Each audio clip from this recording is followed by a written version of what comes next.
전 세계 잃어버린 다음 세대를 회복시키는 사명 감당하고 있습니다. 권창규 박사입니다.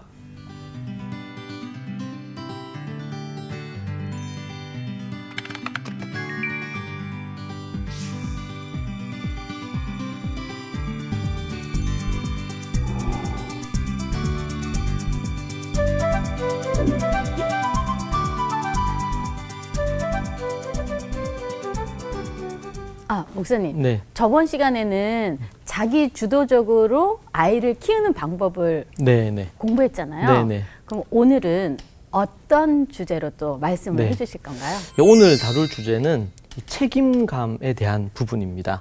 아이들이 자기 주도적인 아이로 키우는 것과 더불어 매우 중요한 부분이 책임감 있는 사람으로 만드는 거거든요. 네. 어떻게 책임감 있는 사람으로 만들 건지에 대해서 여러분과 함께 얘기 나누도록 할게요. 그럼 먼저는 이제 책임감이 뭔지에 대한 이해가 필요해요. 그 책임감이라 그럴 때 이 사전적인 의미는 맡아서 해야 할 임무나 의무를 중히 여기는 마음. 자기에게 맡겨진 맡아서 해야 될 임무나 의무가 있다면 그것을 중요하게 여겨서 그것을 해내는 어떤 그런 마음이다. 성경에서는 이 책임감이라는 것이 충성스러움, 착하고 충성되다 이렇게 표현할 때 충성이라는 의미와 또 이게 연관이 되고요. 그리고 또 신실함, 자기에게 맡겨져 있는 어떤 부분에 대해서 그걸 신실하게 해내는 것, 또 아니면 충성스럽게 해내는 것, 그리고 맡겨진 그 어떤 직무에 대해서, 직분에 대해서, 사명에 대한 그것을 목숨을 다해 충성하는 것, 이런 부분과 이 책임감이 맞물려 있습니다. 그래서 뭐 어떻게 이제 그런 아이로 만들 수 있는가 우리가 생각을 해야 되는데, 그 책임감이 없는 경우 어떤 문제가 생기는지 좀 생각해 보면 좋을 것 같아요. 만약 책임감이 없으면 어떤 문제가 생길까요? 한번. 일단은 책임감이 없으면 남한테 피해를 많이 줄 것 같아요. 그렇죠. 자기가 해야 될 부분들에 대한 거를 제대로 안 하면 그런 부분들이 생길 수 있죠. 그러니까 책임감이 없는 사람들은 주변 많은 사람들에게 피해를 많이 줘요. 그래서 무책임하다 그랬죠. 무책임한 부분들이 만들어지는데, 근데 이 무책임함이 어떻게 만들어지느냐? 많은 부분 부모의 육아와 교육 태도에서 이게 만들어져요. 그 아이의 본인에 갖고 있는 문제도 이제 있겠지만, 어릴 때 어떻게 책임감 있는 아이로 이렇게 이제 이끌어주고 또 교육을 했느냐, 육아를 했느냐에 따라서 이 부분들이 많이 달라질 수 있거든요. 예를 들면 어떤 한 남자아이가 있다고 생각을 해봐요. 근데 얘가 이제 무책임해요. 근데 이제 성인이 됐어. 그래서 결혼을 했다. 그런데 책임감이 없어요. 남편으로서, 아버지로서. 그래 나가서 정말 처자식을 이렇게 먹여 살리기 위해서 다 열심히 수고하고 애쓰고 땀 흘리고 뭐 이렇게 안 해. 그럼 어떻게 할까요? 한 번씩 그런 가정들이 있어 보면 남편들이 그렇게 하면 어떻게 되죠? 아내들이 나가서 이제 남편 몫까지 다 해야 되는 거예요. 그렇죠. 남편도 하고 아내도 뭔가를 해도 이게 요즘 좀 각박하고 살기 힘들다 그러는데 남편이 안 해. 그럼 남편이 해야 될 걸 아내가 다 해야 되잖아요. 심지어는 어떨 때는 아내가 하는 걸로 다 부족해서 이제 첫째, 둘째부터 애들도 일찍부터 뭔가를 책임을 져야 돼. 그러니까 본인이 해야 될 걸 하지 않을 때, 그럼 뭐 똑같아요. 남편뿐만 아니라 아내, 뭐 여성이 있는데 그 여성이 결혼했는데 무책임해요. 남편이 뭐 이렇게 해주고 그 안에서 또 뭐도 하고 자기가 필요하다면 일도 하고 이렇게 해야 될 수 있는데 그런 걸 안 하고 또 뭐 예를 들면 과소비를 한다든지 이렇게 책임감 없이 이렇게 해요. 그러면은 그 가정이 제대로 세워질 수 없겠죠. 여러 가지 문제가 발생을 할 거예요. 자, 그런데 이렇게 되는 이유 중에 근본 원인이 어디에서 출발하느냐? 아이들이 어렸을 때부터 책임감 있는 삶에 대한 것을 교육받거나 훈련되어지지 않았다는 거죠. 그런 경우들이 너무 많습니다. 자, 그런 측면에서 우리가 자녀에게 책임감 있는 어떤 사람으로 키운다는 것은 단순히 이 아이가 좀 책임감 있게 살아야 되겠다 정도가 아니고 나중에 정말 주변에 많은 사람들에게 뭐 어떤 기회가 있어서 그 사람이 높은 자리에 올랐다 그럽시다. 그러면은 영향력을 미치는 사람들이 더 많아지겠죠. 근데 그 사람이 무책임하다. 이래 되면 때로는 어떤 기업이나 아니면 국가나 이런 부분에서 아주 치명적인 문제를 일으킬 수가 있어요. 이런 부분에 있어서. 자, 그럼 자녀 교육에 있어서 양육 목표 중에 하나를 자신과 아니면 자신의 행동에 대한 책임을 받아들이는 자녀로 기르는 이 부분들에 대한 것을 매우 중요하다, 중요한 주제다라는 것을 먼저 인식하는 게 필요해요. 왜냐하면 아이들이 그냥 앞에서 우리 그전에서도 얘기 말씀드린 것처럼 그냥 어머니들이 막 많이 해주거나 그러면 아이들은 그냥 내가 안 해도 어머니가 한단 말이에요. 그러니까 자기 해야 될 어떤 그런 이유를 못 찾을 수도 있겠죠. 예, 그런 부분들이 같이 이제 맞물리기도 하고요. 그래서 책임감 없는 아이들이 또 성인으로서 준비가 잘 안 될 뿐만 아니고 또 의지력도 약하거나 아니면은 해야 될 것을 하기보다는 자기가 하고 싶은 것만 할 수도 있어요. 우리가 좀 자기 하고 싶은 것도 해야 될 수 있는데 그런데 자기 하고 싶은 것만 해. 예. 그래서 지난번에 한번 TV를 보니까 아버지인데 게임만 해. 게임 중독에 빠진 거예요. 그래서 가정이 깨지기도 하고 여러 가지 문제들이 생긴 경우가 있더라고요. 그러니까 자기가 하고 싶은 것도 있지만 자기가 해야 될 것을 해놓고 자기 하고 싶은 것을 할 수 있어야 되겠죠. 그런 부분들이 필요합니다. 우리는 자칫 잘못하면 이런 생각할 수 있어요. 예수님을 믿으면 그냥 예수님 믿고 나면 이런저런 부분들에 대한 것이 훈련되어지지 않아도 그것을 다 잘할 수 있거나 아니면은 내가 예수님 믿고 교회를 나오면 소위 말해서 어떤 딱 이렇게 뿅 변화하는 걸로 이렇게 착각하시는 경우도 없지 않아 많이 있어요. 그런데 예를 들면 앞에 뭐 자기 주도적인 거 지난주에 말씀드린 그리고 오늘 다루는 이 책임감도 그렇고 이것은 알고 훈련이 계속 필요한 부분입니다. 예수님을 우리가 믿음으로 신분의 어떤 변화가 생기고 이럴 수 있는데 옛습관, 옛사람 이것은 여전히 남아있을 수 있거든요. 그래서 우리가 신분이 바뀌었지만 그런 부분들에 대한 것을 내 연약한 거, 내 부족한 거 이런 것은 정말 피 흘리기까지 싸우는 죄와 싸우듯이 그런 부분에 대한 노력이 없으면 변화가 잘 일어나지 않는다. 하나님의 특별한 어떤 성령의 역사와 또 아니면은 또 깨달음, 하나님이 주신 은혜 이런 부분으로 정말 변할 것 같지 않는 부분이 변할 때도 있죠. 그런데 모든 부분을 그런 식으로 소위 말해서 뿅 변하기를 원한다. 그러면 그것은 성경적인 가치하고는 안 맞아요. 앞에서 얘기 드린 것처럼 육아나 이렇게 교육을 하면 애가 무책임한 아이로 자랄 수 있다고 얘기했잖아요. 네. 그럼 어떻게 부모가 할 때 이런 무책임한 모습으로 나타나느냐를 네. 우리가 몇 가지를 살펴보겠습니다. 네. 그 첫 번째는 뭐냐면 이제 어떤 잘못을 하거나 어떤 것을 했을 때 아이들이 그것에 대해서 부인하고 부정해요. 그것을 받아주고 허용을 하면 책임감 없는 모습으로 가요. 아이들은 어떤 부분에 잘못된 부분이 있거나 자기가 뭐 잘못한 것 같아. 그러면 방어적으로 딱 작동을 합니다. 그 부분에 대해서 자기가 문제를 어떤 일으켰거나 아니면 어떤 문제가 생긴 것에 대해서 자기는 뭐 조금만 기여를 했다든지 자기는 거기에 상관이 없다든지 자기가 한 잘못인데도 불구하고 인정을 안 하는 거죠. 그걸 부정하는 거예요. 근데 부모가 그걸 알면서도 아이가 어려서 귀여우니까 이거를 만약에 그냥 허용을 해줬다. 괜찮아.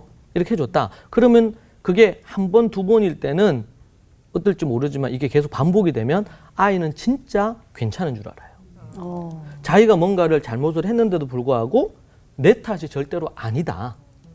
심지어는 어떤 어머니는 이렇게 해도 되죠. 애가 막 그렇게 하면서 막 어떤 경우는 떼쓰면서 엄마한테 막 책임을 넘겨요. 그러면은 애가 뭐 어떻게 해요? 그럼 어머니가 그래 어머니가 잘못했다 이러면서 또 받아줘. 그럼 애는요 진짜 그런 줄 알아요. 그래서 일단은 부인하는 거예요. 부인. 첫 번째 부분. 근데 부인하는 걸 그럼 어떻게 될까요? 책임감 있는 부분으로 한다면 받아주면 안 되죠. 그건 네가 한 거야. 그렇게 하면 안 돼. 잘못했을 때 네가 잘못했다고 정직하게 얘기하는 게 중요하다. 이런 것들을 가르치는 기회로 이걸 삼아야 돼요. 근데 보통은 그냥 때로는 귀찮아서 아니면 바빠서 뭐 이런저런 이유로 그다음에 이런 부분을 어떻게 다뤄야 될지 몰라서 그냥 그 부분에 대한 걸 그냥 덮어주거나 묻어둬버리는 경우 있단 말이에요. 그럼 이 아이는 뭔가 잘못된 게 있는데 양심이 있기 때문에 알거든요. 그럼 그것에 대해서 어떤 형태로든 이게 뭐 잘못됐으면 잘못됐다 아니면 아니다 어떻다 이게 좀 정리가 돼야 되는데 그것 없이 이게 넘어가 버렸어요. 그럼 다음에도 또 그런 상황이 생기면 어떻게 할까요? 부정하는 걸로 부인하는 걸로 또 반응을 해요. 왜? 부인했을 때 자기에게 돌아올 책임에 대한 문제가 안 오니까 이게 이제 반복이 되는 거예요. 이제 그런 부분들이 이제 매우 방어 기제 형태로 나타나는 한 가지 매우 중요한 부분이 되고, 그러니까 무책임함에 있어서 첫 번째가 자기 책임을 부인하는 거다라는 거고요. 두 번째 중요한 부분은 거짓말하는 거예요. 거짓말하는 거. 네, 십계명에도 거짓에 대해서 나오고 성경에서는 거짓의 아비는 마귀다 이렇게 얘기 분명히 나와 있잖아요. 그런데 이 시대에는 거짓말을 그렇게 심각하게 생각 안 해요. 맞아요. 네, 요즘 제가 뉴스를 보거나 뭐 아니면은 이런 관련된 걸 기사를 이렇게 보다 보면 뭐 거짓말을 아예 대국민들을 상대로 거짓말하는 경우도 있어요. 얼마 지나지 않으면 이게 다 드러날 건데도 불구하고 거짓말을 해. 근데 꼭 진짜처럼 얘기를 해요. 이게 매우 심각해요. 그러니까 사회 전반적으로 거짓에 대해서 이게 좀 뭐라 그럴까요? 기준이 낮다 그럴까요? 이제 그런 부분들이 생기는 것들을 볼 수 있습니다. 근데 이것은 성경에서는 거짓의 아비가 마귀다 이렇게 분명히 얘기해 주고 있고, 그리고 부모들 중에서도 아이들이 거짓말하는 거에 대해서 좀 쉽게 이제 넘어가는 경우도 있어요. 애들이니까. 그리고 또 뭐 어떤 상황에서 막 그러니까 뭐 애들 거짓말 했겠지 이러면 자꾸 넘어간단 말이에요. 근데 이것도 한두 번이지 계속 거짓말을 하는 것이 되면 어떤 상황에서 그 위기를 모면하기 위해서 뭘 하냐면 거짓말로 그 위기를 자꾸 모면하는 것이 이미 습관화가 돼버리는 거예요. 네. 세 번째는 합리화하는 것입니다. 합리화하는 거. 잘못을 저질렀을 때 합리화할 때 주로 변명을 많이 하죠. 변명합니다. 맞아. 그리고 그래서 자기가 어쩔 수 없었다. 그렇게 할 수밖에 없었다고 이렇게 정당화를 많이 해요. 예, 잘못에 대해서 정직하게 인정하고 책임을 지는 어떤 자세로 제가 그거 잘못했습니다. 이렇게 하면 이제 끝날 얘기인데 변명을 하면 이 변명은 한 트럭으로 해야 돼요. 왜 그렇게 할 수밖에 없었는지를 맞아. 얘기를 해야 돼요. 그리고 얘기하면서 자꾸 초라해져 자기가. 맞아. 그런 걸 겪거든요. 그러니까 참 안타까워요. 왜냐하면 이게 비겁한 행동이고 자기 양심에서도 이게 잘못됐다는 걸 계속 신호를 보내기 때문에 그래요. 네. 그래서 합리화하기 위해서 변명을 늘어놓지 않기로 이제 딱 굳건하게 마음 가질 필요가 있고요. 아이들에게도 그걸 가르쳐 주실 필요가 있어요. 이럴 때 그것이 잘못임을 명확히 알고 그럼 어떻게 해줘야 될지를 가르쳐주고 훈련을 시켜주는 부분들이 될 수가 있고요. 제가 이제 아이들 이렇게 교육하고 또 부모님 통해 가지고 아이들 상담을 하다 보면 이렇게 이제 변명하고 앞에 이제 얘기한 것처럼 거짓말을 하잖아요.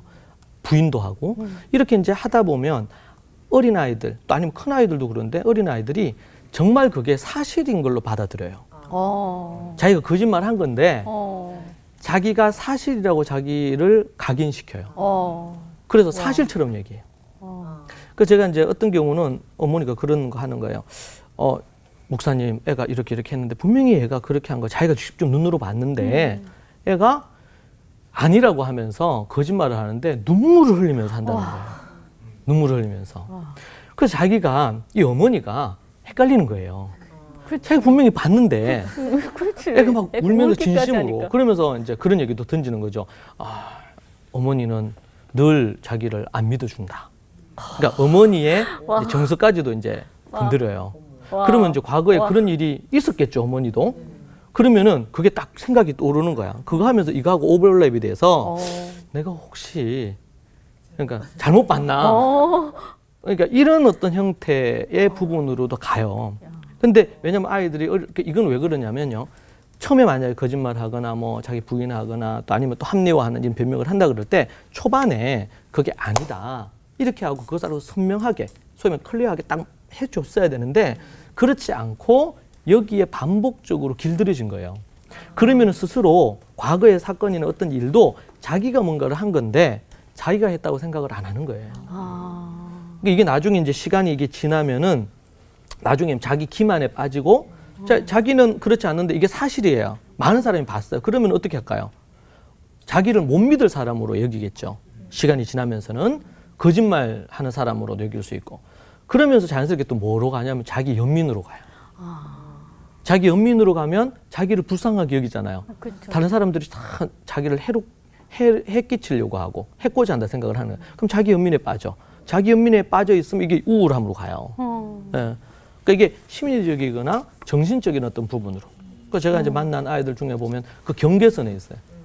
예. 그냥 단순히 그냥 한번 그렇게 했는데 그냥 한번 그런 일이 있어서 넘어가면 그렇지 않은데 이게 반복되면 어릴 때부터 특별히 반복됐다. 그러면 아이가 자동적으로 자기중심적으로 자기 합리화하는 부분으로 생각과 감정이 바로 돌아가는 거죠. 그리고 사람들이 그렇게 주장해요. 선생님한테도 그렇게 얘기하고 또 선생님한테도 그렇게 하고 가서 어머니한테도 그렇게 얘기해요. 그러면은 그걸 사실로 믿어요. 한 번은 제가 이제 그런 일이 있었어요. 그렇게 어머니한테도 그렇게 얘기하고 근데 어떤 애들 간에 다툼이 생겼는데 그런 일이 벌어진 거예요. 그래서 제가 보니까 뭔가 좀 이상해, 찝찝해요. 그래서 불렀어요. 그리고 제가 한 3시간 가까이를 이 사실 여부를 확인하기 위해서 개인적으로도 부르고 주변 아이들 다 한 명씩 불러가 얘기하고 집단적으로 불러서 얘기하고 막 이렇게 조사를 했어요. 그런데 사실이 이게 완전히 반전이 된 거예요. 이 부분이. 그러니까 부분적인 어떤 아이가 어떤 얘기를 했는데 부분적인 얘기를 딱 한 거예요. 근데 그 일에 가해자라고 찍힌 애는 자기가 그렇게 뭔가 먼저 당했던 거에 대한 거를 기억을 잊어버린 거예요. 그러다 보니까 이게 이제 부분적인 걸로 이게 딱 됐잖아요. 그럼 이게 그냥 그대로 갔으면 A가 잘못한 걸로 끝나요. 근데 실질적으로 책임은 B가 훨씬 더 많이 한 거죠. 그러니까 그걸 확인하는데 한 3시간 이렇게 걸렸어요. 네네. 그러니까 왜냐면은 일일이 다 확인을 하면 뭔가 찜찜한 게 있잖아요. 근데 왜 그런가? 이걸 살피다 보면 그런 게 다 나오거든요. 이게 합리화하는 것들이 앞에 것들과 같이 연관을 해서 이게 반복이 될 때 매우 심각한 문제가 되고요. 그래서 아이들이 이제 그럼 어떻게 할까? 애들이 어떤 부분에 대한 걸 했을 때 변명을 한다. 그러면은 네가 그렇게 하는 것이 변명인데 그것이 좋은 것이 아니다. 그렇게 하면 안 된다. 네? 결과적으로도 어머니 내가 이렇게 잘못했어요. 용서해 주세요. 그러면 끝나요. 그렇죠. 그런데 그렇지 않고 계속 변명하고 막 이렇게 하다 보면 결국에는 더 큰 벌을 받아요. 예. 그러니까 모르는 거예요, 어리석어서. 그러니까 그럴 때 그런 부분에 대한 것도 설명을 해주고 자기 합리화를 하는 부분들을 하지 않도록 훈련시키는 것이 필요하다. 예. 너무 중요한 요소입니다. 그리고 마지막 이제 네 번째로는 책임을 전가하는 거예요. 책임 전가하는 거. 뭔가 어떤 일이 잘못됐을 때 그것에 대해 자기가 책임져야 될 부분이 있는데 그게 아니고 다른 사람이 언니가 아니면은 형이 누나가 동생이 그래서 그렇다고 이렇게 이제 얘기하는 경우들이 있단 말이에요. 이것은 역사가 아주 뿌리가 깊어요. 하와 때부터 아담 때부터 아담이 내가 이걸 따먹었냐 이렇게 얘기하니까 하나님이 주신 저 여자 때문에 뭐 이렇게 얘기하잖아요. 그게 딱 하나님 딱 끼워서 넣어요.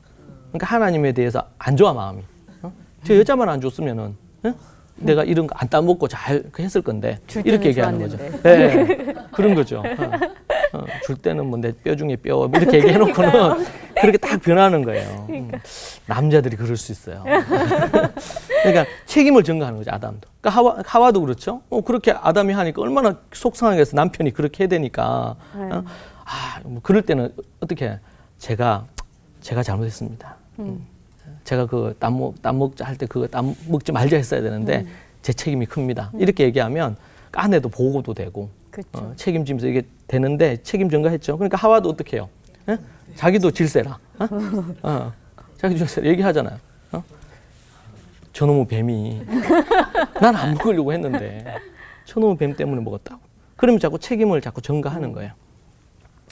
서로 자기가 뭐 예를 들면 10% 20% 잘못하고 누군가가 80% 잘못했다 하더라도 자신의 그 10% 20%를 인정하는 게 필요해요. 아멘. 왜냐면 다 드러나게 돼 있어요. 어떤 형태로든 그런 부분들이 있습니다. 그래서 아이들에게도 자신의 잘못이나 실패에 대한 어떤 부분이 있을 때 책임을 애들은요 모든 사람들이 내가 잘못했다고 하는 것으로 여길 수 있어요. 그리고 아이들이 그런 사고 방식이 개발될 수 있어요. 근데 그럴 때 책임 전가를 해. 그럴 때 만약에 누가 이제 예를 들면 책임 전가한다고 합시다. 그렇게 얘기할 때 이제 어머니가 어떻게 하는 거예요. 예를 들면 뭘 깨트렸다. 그럼 자기가 이제 깨트렸다고 하면 되죠. 어머니 제가 깨트렸는데 제가 잘못했어요. 제가 너무 이렇게 조심성 없이 뭐 그렇게 했다. 이렇게 얘기되면 그냥 끝나는 거예요. 아니면 또 어머니한테 책망 몇 마디 들으면 끝나요. 그 어떤 경우는 이렇게 얘기해요.